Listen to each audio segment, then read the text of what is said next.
Praise God. Odofo Nyankopon sha bebre no nyo kese. Enenso ye da foforo Nyankopon de ache ye ya ne ho adwuma bia na dom no na ekura ye mu besi sabre.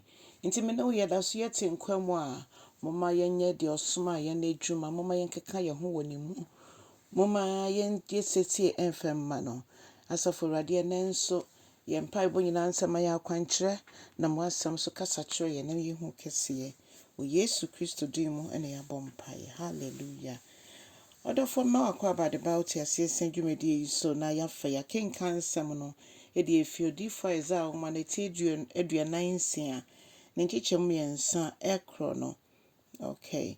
Eno nti no nia Onyankopɔn ekwan nam so de ne ma ekasa na otwe adwene gina so kenka wa fi 2024 de ye wremu yi ne yesese ye de hye na nyam.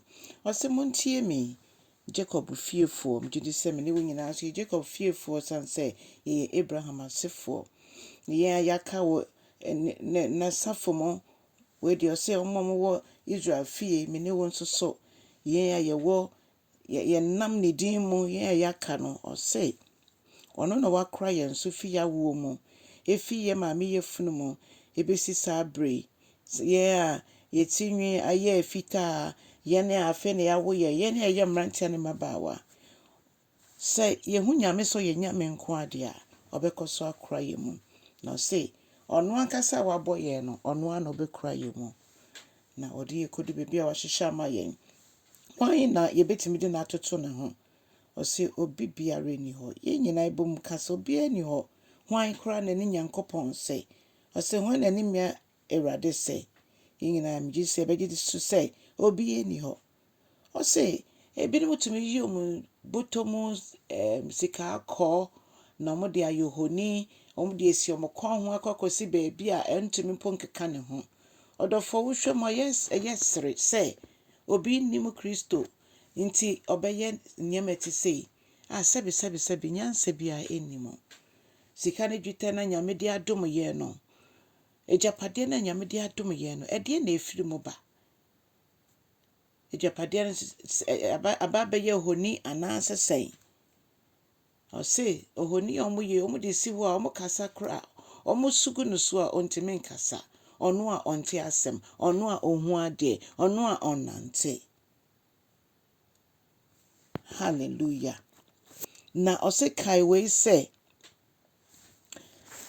me asafo Ewrade se udani fu bone ho a mejo o say kai kane niama no kai ni Nyankopon yi efiri mu kai ne bambo ne hweso pa yi ni adoye a we yi ne dia kire yen o say yen kai na o say onyame bie ni ho a o te so no asafo Ewrade me no nyina ye gitumu sa oye nyame a obie ni wede ne beto ne ho ono no nim ewie ye ne free nfetiaseɛ ansa na bibi be hya ase no no nyame nim se de na ewie ye ebekɔ afa na fititititi ena waye wenum na ose me megina tu nko a na ebegina. Hallelujah.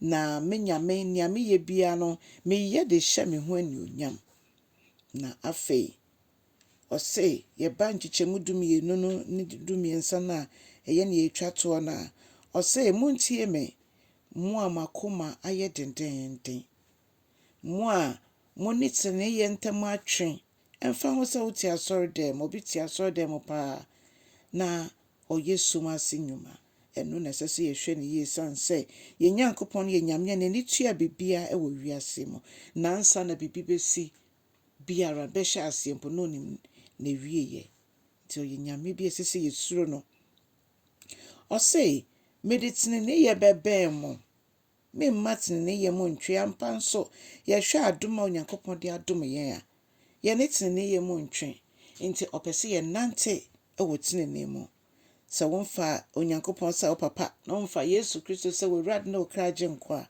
ebri ni nie ebia no nso nie mane kwan na on hye no woni onyam e wa brabo o se abasa na mede me nkwaje be mawo na mede ubesi Zion nkwaje mo na ubeye mani onyam Hallelujah. Nti so wafa Kristo wo Onyankopɔn ni onyam. Onyankopɔn de wo hwahwa ne ho. Onyankopɔn n'ani wɔ yɛn so. N'ani gye yɛn ho sɛ yɛyɛ ne mma. Ɛno nti ɔdɔfoɔ yɛn nso so yɛn ngye ne ho. Ɛberɛ a yɛpɛ n'akyiri kwan. Ɛberɛ a yɛhwehwɛ n'akwan. Ɛberɛ a yɛpɛ sɛ yɛhu ne yie.